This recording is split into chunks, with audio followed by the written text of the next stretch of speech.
Good morning, everyone. It is time for quantum spirituality. I'm going to do a quick little bit of sharing here because I haven't discovered a way to make this go everywhere I want it to go at the time I want it to go.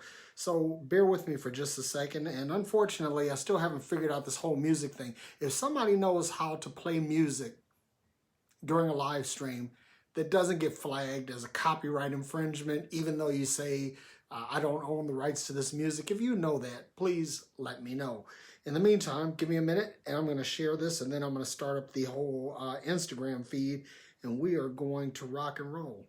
So I hope that all of you had an awesome week. I know I did. It's been challenging. It's been tough, but hey, I'm still standing, right? So, when you have survived 100% of your worst days, you know that you've been doing something right. So here we go. Let's see. I'm going to share to Goma. And I'm going to share to my public page. Derek Day Multimedia. Yep. And there. And I'm going to share to group, and we'll say 3Chord Live, and I think that pretty much covers everybody. So let's go ahead and mash the button here, and welcome again to Quantum Spirituality. I'm Derek Day, and it is an awesome Sunday morning. The sun is shining where I live. The weather is great. Life is good.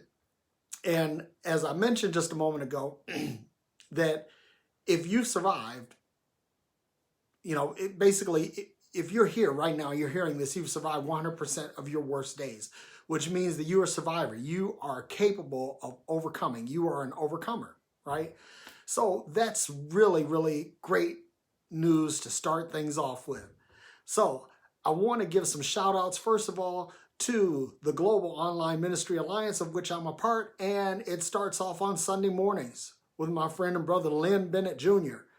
and is followed by Kyle Butler, followed by Catherine Toon, then by Michael Porter, and then myself. And also on Wednesdays, we have Mike Zenker with Grounds and Grace and Keith Giles on Thursdays with Another Cup. And I'm also part of the 3Chord Live, which the 3Chord Live is another group of awesome teachers. And there's a lot of cross-pollination going on there, which is really cool. But we have, on Mondays, we have Bill Thrasher.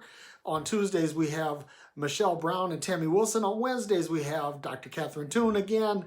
On Thursdays, Kyle Butler. And on Fridays, Phreology Friday with me, yours truly.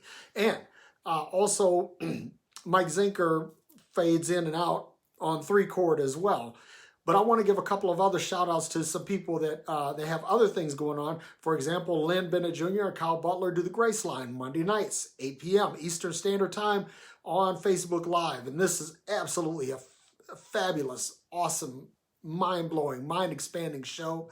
You don't want to miss it. Also, tune in to the Brother and Henry and You show. You have to go to the Brother and Henry and You show page on Facebook to find all the broadcast times, but go and check out Henry. And then last but not least, my friend, my brother, Anthony, Tony, Callaway, he does Life and Favor every day at 11 a.m. Eastern Standard Time. So I think that covers all of the shout outs. And for those of you who are on Facebook, I'm not going to go through the scrolling shout outs during this broadcast because I'm also on Instagram Live also. And so it would be kind of difficult to do the shout outs between the two. But today it's quantum spirituality. And I'm into this quantum spirituality thing because I'm really deepening my understanding of quantum physics and how it relates to spirituality. Because I really believe that science and spirituality are both explanations of the same thing. And both of them are areas that you can't fully understand. For example, even the deepest spiritualist, even the deepest theologian rather, doesn't understand theology completely.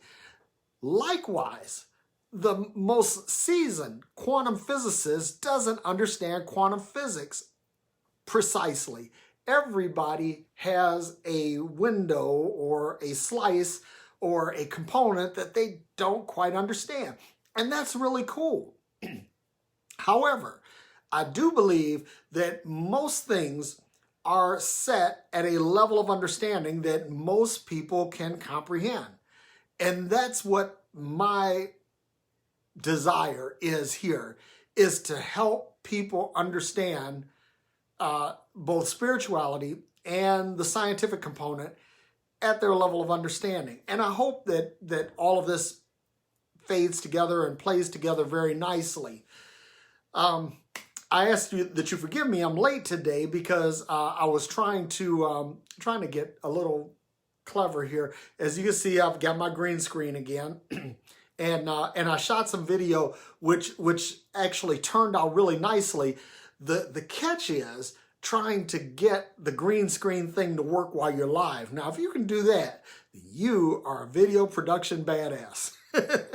I'm not quite there yet. I'm working on it. And I'm pretty sure that I'm going to get there. It just may take a few tries, but I'm persistent. So what I want to talk today about is the matrix of everything.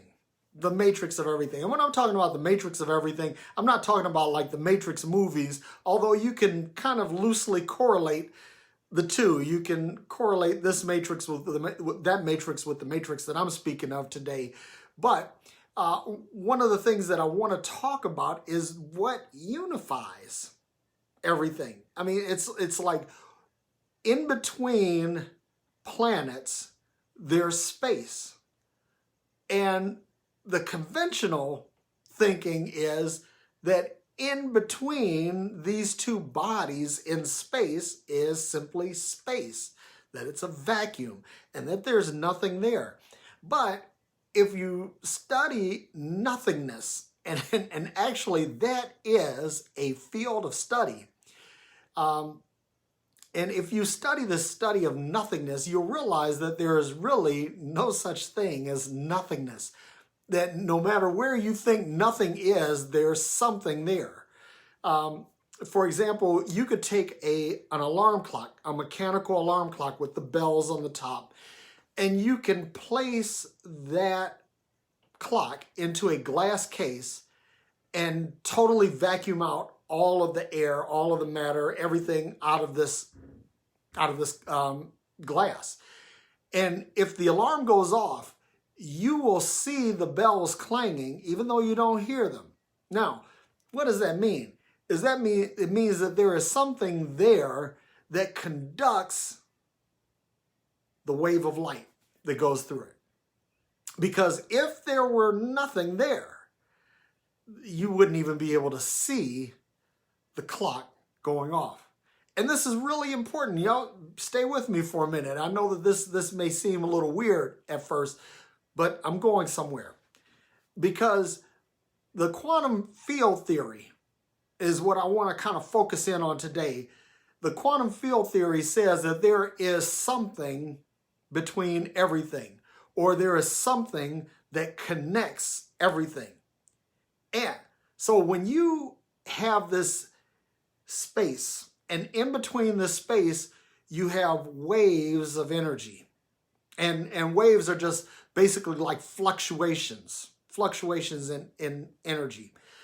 But what happens is that when the field gets sufficiently excited, particles appear. And here's the interesting thing, like when somebody came up with the theory of atoms and saying that atoms comprise everything, and at that point you can't slice it any deeper, or you can't slice it any further. But come to find out later that atoms had electrons. They had particles that generated that, or they had electrical properties. But then they went further and they found that atoms had nuclei. And in these nuclei, you had protons and neutrons. And then we go even deeper, that we find out that protons and neutrons are made of quarks. And in these quarks, you have different properties within them.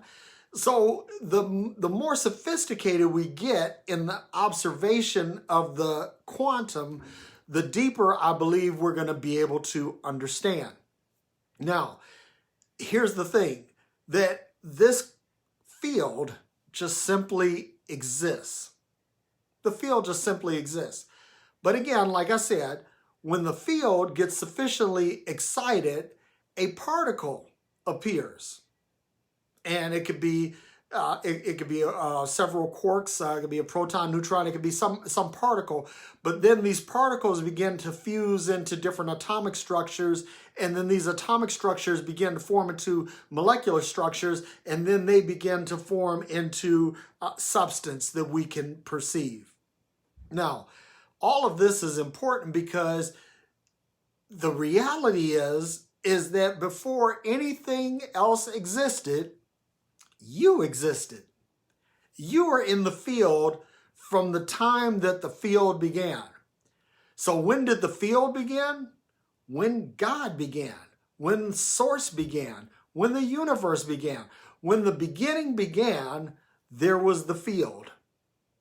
In the beginning, and this is consistent with what we're taught about creation, in that in the beginning was God, and God stepped out into this nothingness, and he spoke, or she spoke, and created everything. Now, when everything was created in a very orderly manner. And so the field began, and then from the field began manifestations of particles, and particles began to coalesce into atomic structures and molecular structures and so on and so forth, until we get what we perceive in the universe.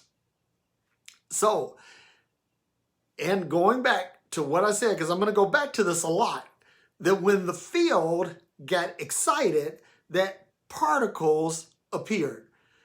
You have to understand that you are the product of excitement.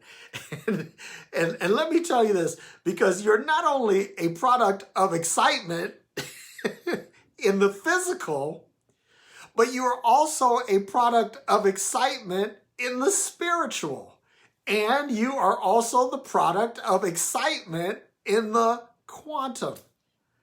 That means that there was something going on that was just like so, physically, spiritually, metaphysically going on, that just absolutely, triggered the universe into bringing you into being. And that this excitement not only produces you in the universe, but it produces everything that you perceive in the universe. Everything that you hold dear, everything that you love, even everything that you're afraid of, all of this is manifested through, some excitement in the universe. So, what does all of this mean? That from the beginning, you were. From the beginning, you were. You have always been here, and you will always be here. That's, in other words, you are an eternal being. You don't have a beginning, and you don't have an end. As long as substance is, as long as the universe is, as long as Source is, you too shall be. Now, your matter may not persist in this level of understanding. It may transition and go on to something else. However, your energy is eternal. Now, I was watching a documentary yesterday, and I can't remember the name of it, but basically the guy did a model of how matter and antimatter begin to produce and annihilate one another in a vacuum. In other words, that you could create something out of nothing as long as it's repaid in a sufficient amount of time. So you create some atomic structure, and then that atomic structure is destroyed. And this is sort of like the cycle of life at the quantum level. And this is something that I really believe. I've come to believe this, that the universe expands and contracts. It expands and it contracts. And right now, we are in the middle of an expansion. And so this expansion will continue on for some amount of time as we understand time. See, in terms of source, there is no time. Things simply are. But this will expand and then it will contract.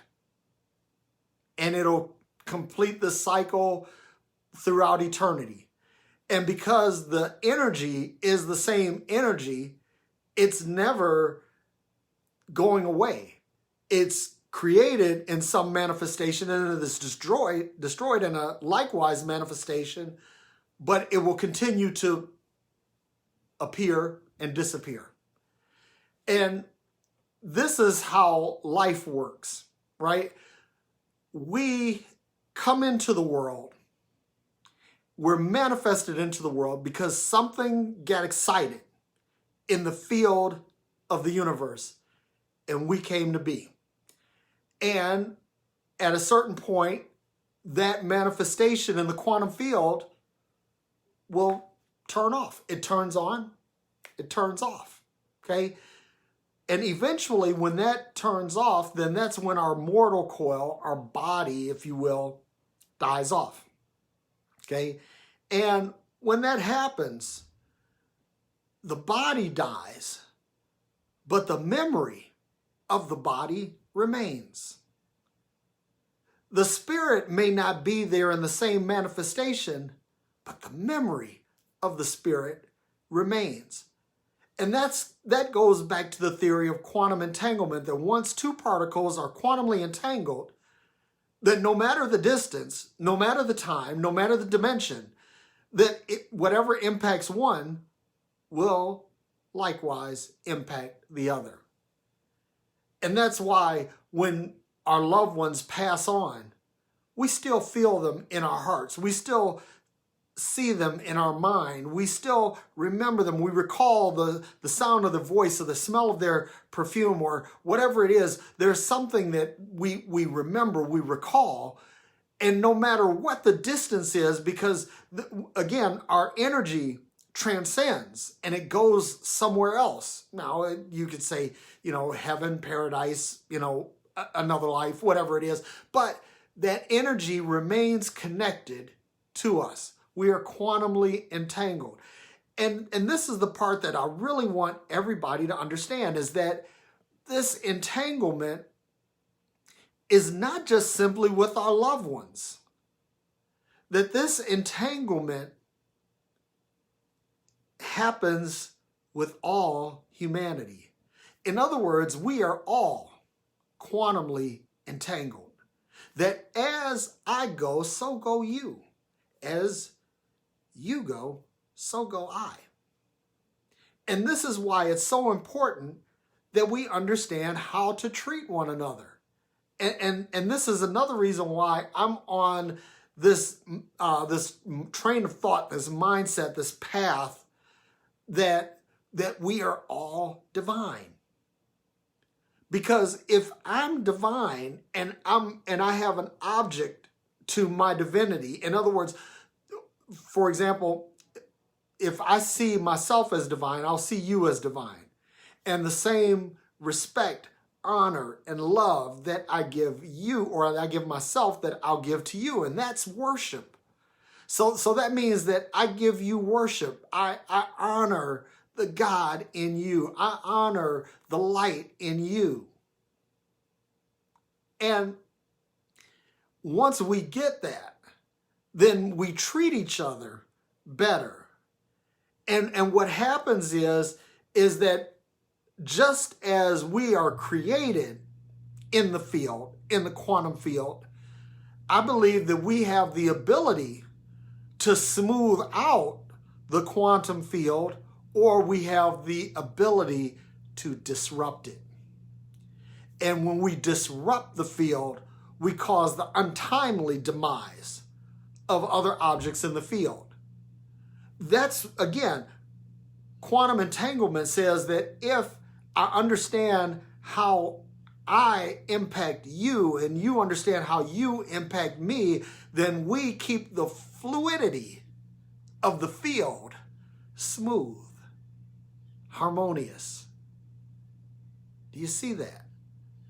This is really, I mean, if you understand this, it will change the way you see humanity. Why? Because it'll change the way you see yourself. Now, talked about the quantum field. And if you go and look in quantum field theory, I believe that there are 4 primary fields that we understand in the quantum physical realm. But I'm going to speak of one that I call it the unification field. And that's love. Because if we begin with the premise that there is a creator, and I do, and that this creator created things, which I do, that means that this creator,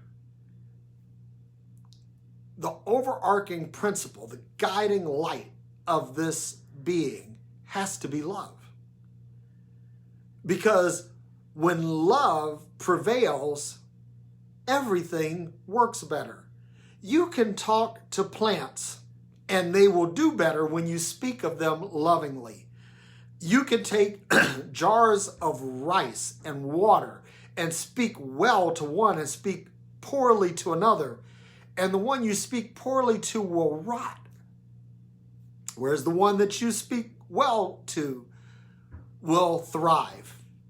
And this is how, I mean, our words have power.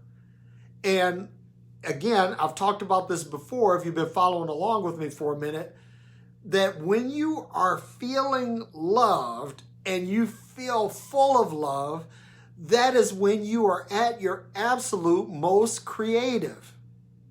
Or dare I say that you are at your most excited.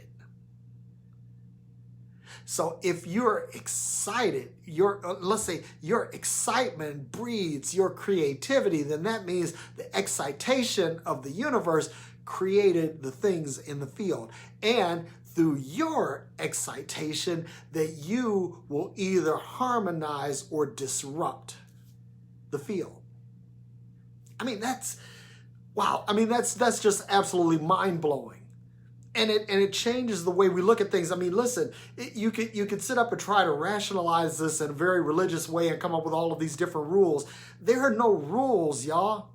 There are no rules. They're simply principles. And there's even fluidity in the principles.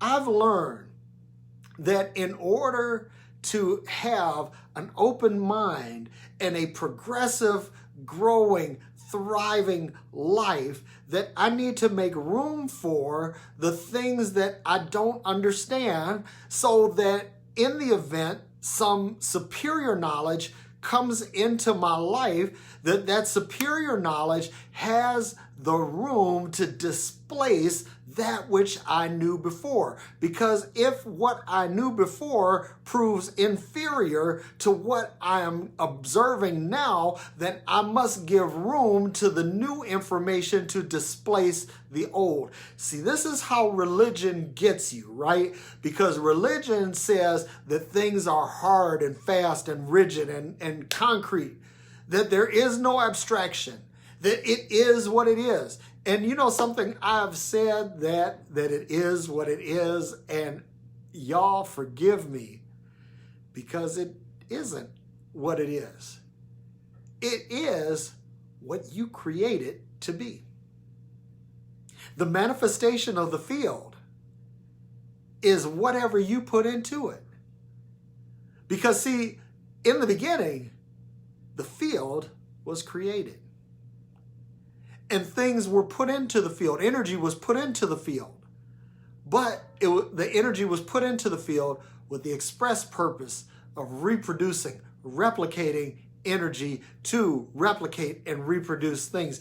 In other words, to take the raw material that's in the field to transform it into other things that become useful in this realm.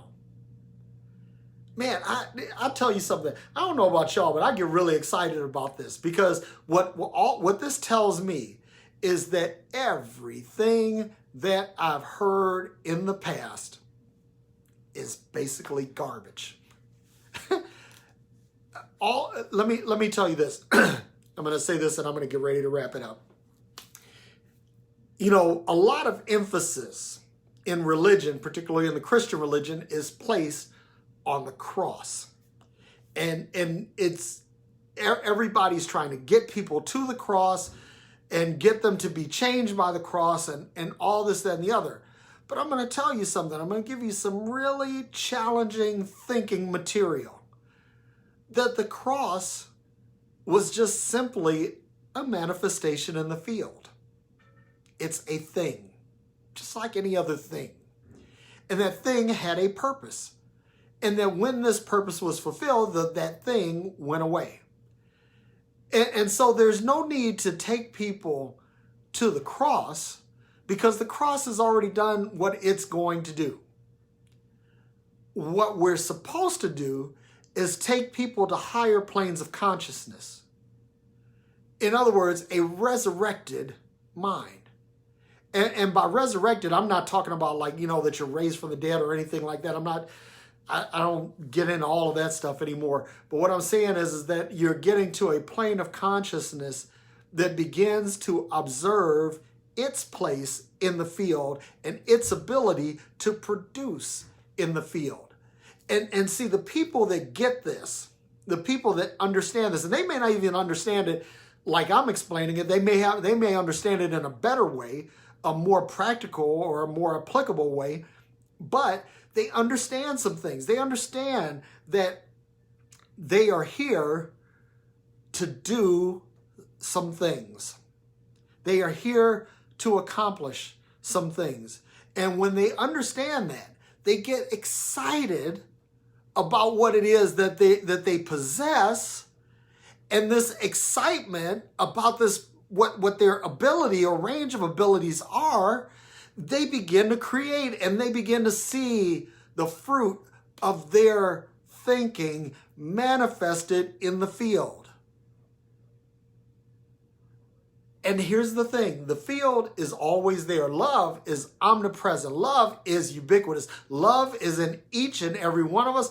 Each and every one of us is made of love. And I want to give you something else to really mull on because see, we think of the world in animate and inanimate things. In other words, we will say someone is dumb as a bag of rocks because we say the rocks can't think. But for those of you who are into the Bible, it says that if you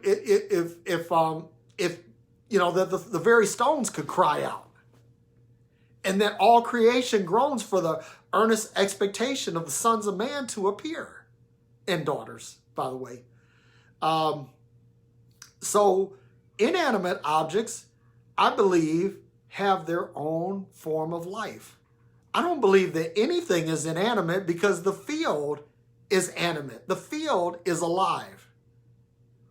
And it takes something, some excitement in the field to produce a rock. So if it takes excitement to produce a rock, which we perceive as an inanimate object, I think that we need to rethink that. Because the reality is that if that same excitement produces a rock that produces an animate object, that it produces a human being or produces an animal or produces a plant, then we need to rethink what we perceive life to be. And then that gets back to, you know, understanding, loving, and honoring and respecting nature, our environment, our earthly environment, our universal environment, and our spiritual environment. So that's pretty much what I have for you today.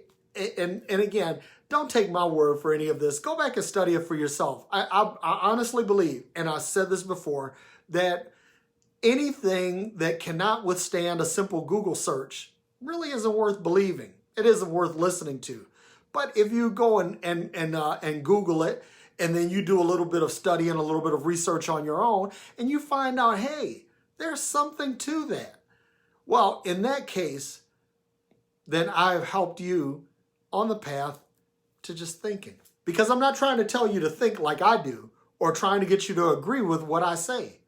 All I'm trying to do is get you to think. Because if you think, you will begin to produce in the field. That's pretty much it. So, coming up next week, I'll be having some daily videos, some everyday encouragement, what I call my Love Forward Daily. Also, be sure to check out the Love Forward podcast. There'll be a new episode this week. So you can find that on iTunes, on Spotify, on Podbean, pretty much wherever you can find podcasts, okay? Also, check out my website, www.derekday.com. And there, on the contact page or click the contact link, and you can fill out a little form which will send me an email which I will respond to. Promise. Whether you agree with me or not, I will respond.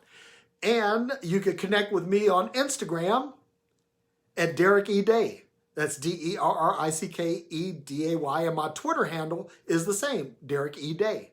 DerrickEday. And you can also check out my videos on YouTube. I've been on YouTube for 10 years. Tons of videos. And, I have thought about going back and erasing all of the old stuff that I did, but I decided to keep it because I want people to see the path of growth, the trajectory of growth that I've taken over the years. Because one of the things that you'll learn is that if you're growing, you're learning. And if you're growing and learning, you're not stagnant. You won't be standing still. And last but not least, please check out my blog on pathos.com. It's called Love Minus Religion. And I said one last thing, but one last thing. It's a Baptist close today, y'all. Make sure that you go and register for NAMAD 2020. It's a live video conference or, it's semi-live video conference. And we've got 13 fantastic speakers. We've got Kyle Butler. We've got Todd Vick, Keith Giles, Katie Valentine, Carl and Laura Forehand, Cody and Elaine Johnston, Bill Thrasher, PK Langley. All of these awesome speakers will be sharing some really heartfelt stuff that will get your mind going and get you to thinking about what is going on in your spirituality. And the theme of the conference is not everyone who wanders is lost. See, listen, when you catch this, you'll stop looking at people as the saved and the lost because there's no difference. We are all on a journey. We're all on a journey.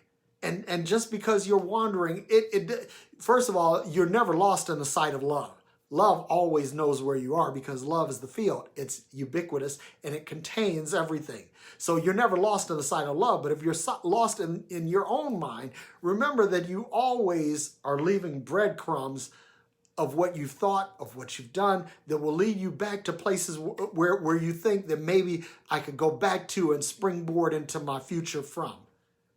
So if you want to check out NAMAD 2020, go to namad2020.heysummit.com and register. Listen, this is one of the least expensive video conferences that you will sign up for, but the value of it is immense. You will not get better information, better teaching, and more heartfelt, empathetic, and compassionate speakers than what you're getting in this. So until next time, you guys stay blessed Namaste. I see the God and the light in you. Stay blessed.